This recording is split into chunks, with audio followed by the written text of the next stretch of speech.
welcome back to our channel. I hope you all are doing well. So let us begin with the chapter number 5 of grammar, and the name of the chapter is noun number, right? So यहाँ पर हम discuss करेंगे nouns और उसके numbers के बारे में. So let us begin with the chapter and see कि कौन से numbers के बारे में यहाँ पर हमें बताया जा रहा है. So सबसे पहले we have singular noun. अब ये singular noun क्या है? Let's see. A noun that indicates only one person, place or thing is said to be in the singular noun. एक ऐसा noun जो indicate करता है सिर्फ एक person, place या फिर thing को, उसे कहा जाता है एक singular noun, right?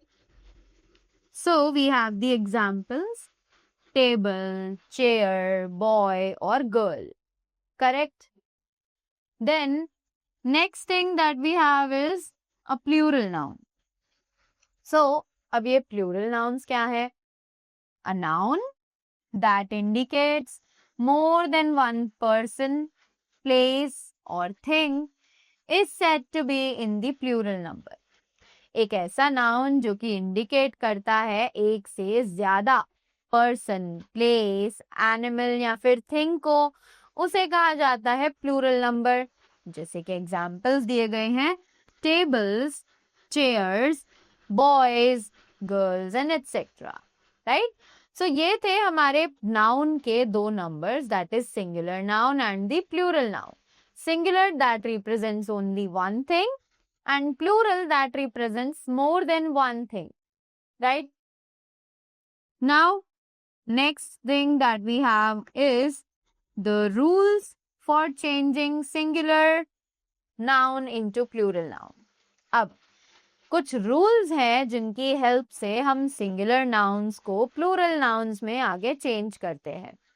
Let's see what are those rules. सबसे पहले है we add s to the most of the singular nouns to change them into plural ones.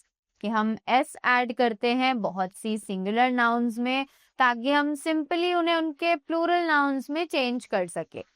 जैसे कि examples हैं boy, boys, pen, pens. Next, if a noun ends in s, ch, x or sh, add es to make it plural. कि अगर कोई भी noun and होता है s, ch, x या फिर sh पे, तो हम उसके एंड में es ऐड करते हैं ताकि वो अपने प्लूरल में कन्वर्ट हो सके, राइट?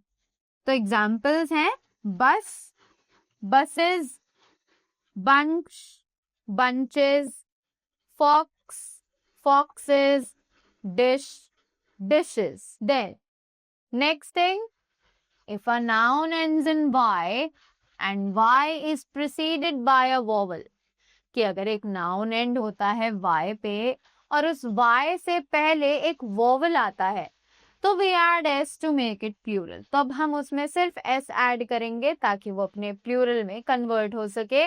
जैसे कि examples हैं toy, toys, donkey, donkeys. Correct?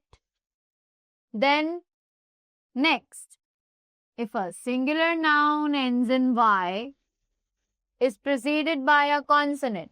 अब एक singular noun अगर end हो रहा है y पे और उस y से पहले एक consonant है, we add ies in the place of y. तब हम y की जगह पर ies को रिप्लेस कर देते हैं, राइट? जैसे कि एग्जाम्पल्स हैं baby, babies, lady, ladies, body, bodies, story, stories, right? Next, if a noun ends in f or fe, f or fe is changed into ves. तो अगर कोई भी नाउन एंड होता है f या फिर fe पर, तो वो f और fe हम चेंज कर देते हैं ves में, right? Just like the examples we have leaf, leaves, wolf, wolves, life, lives.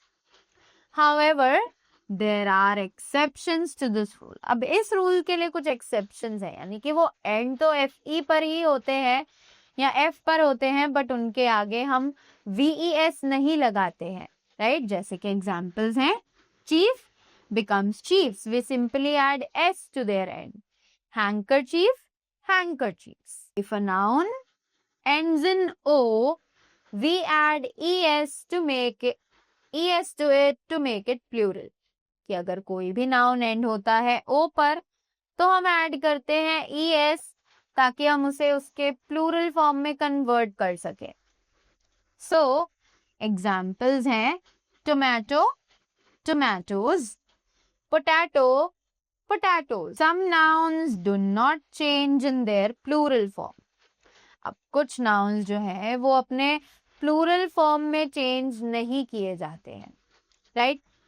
जैसे कि examples, sheep remains sheep and deer remains deer in both the forms, in singular as well as in plural. Some nouns are made plural in an irregular manner. कुछ nouns हैं जो कि plural बनाई जाती हैं irregular manner में, right? तो examples हैं tooth, teeth, foot, feet, ox, oxen, mouse, mice, child and children, right? Now they say we add S to some compound nouns to make them plural.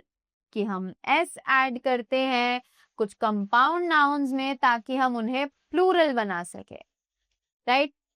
तो examples हैं brother-in-law, brothers-in-law. Clear? So that was all about the chapter. I hope you all are clear with them and you all found it very easy. So that was all from my side. Thank you so much and do have a great day ahead.